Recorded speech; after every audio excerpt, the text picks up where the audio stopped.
Just Give Me a Reason by Pink featuring the dude from Fun. This is going to be a little harder than normal. There's plenty of easy ones on this song, but I'm going to try to do it as close to the piano as I can. So if you think you're ready for the next step, or if you're just not a beginner and you're just ready, here we go. So we're going to start with an E chord, kind of. We're going to put our index finger on the 7th fret.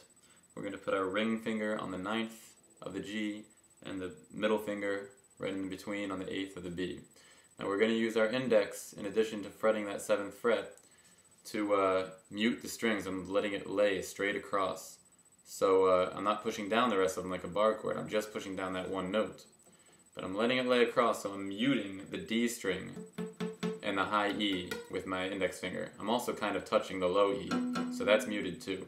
So all I want to hear when I play this chord is those 3 notes. You're going to play it 3 times, and then you're going to drop down to the 5th fret with your index finger. Same exact fingering, except now you're going to add your pinky above your middle finger on the 7th. So still using your index to mute the rest of the strings. I just want to hear those 3 notes. Now you're going to drop down to the 4th fret and lift up your pinky. Same fingering as before. So it's going to be... Now you're going to bend the last knuckle of your middle finger. This is where it gets kind of hard. So you fret the 5th fret of that of the high E. So it goes from there, bend over, and play that 5th fret. Now you're going to drop to a D chord. Use your pinky to add the suspended 4th on the G string on the high E, and play those 2 strings. Do it again.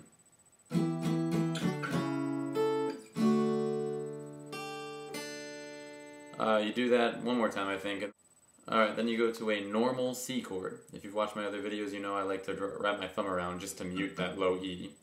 And you're going to play the C, which you should know. You're going to lift all your fingers up and put your middle finger on the 2nd fret of the A string there. You're going to lean into the D so you mute it. And you're going to just play softly. Try not to hit the high E string. So you just want to hit that string and these 2. So it's going to be a C. Then you're going to play a D, but you're going to play the A as well, the A string here. So not just a normal D, you're going to play with the A. So it goes C, that middle finger chord, and then a D with an A. Then if you want to do the little, it goes B open, 3rd fret, back to a B open, then 2nd fret of the G, and then pull off for an open G. Alright, then we hit the chorus. We're going to do a G. We're going to do that special G I showed you before, adding your ring and pinky. That's going to be important because those fingers aren't going to move very much. You're going to start with your G, then you're going to do a D, leave your pinky where it is, add your thumb on the 2nd fret of the low E. Then you're going to play an E minor, but here's what I want you to do.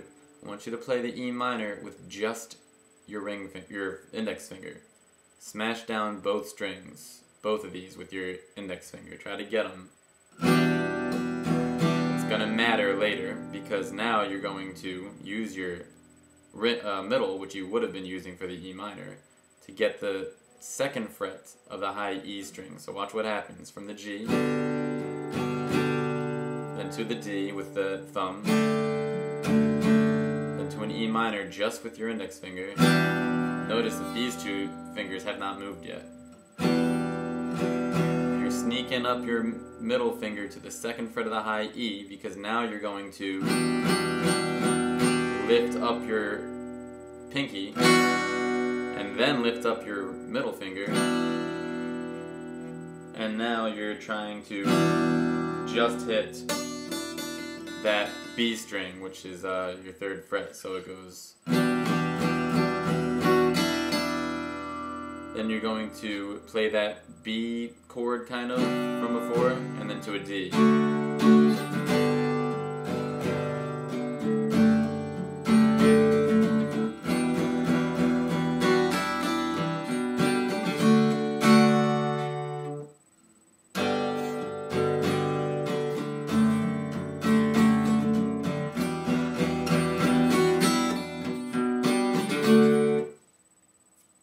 comes.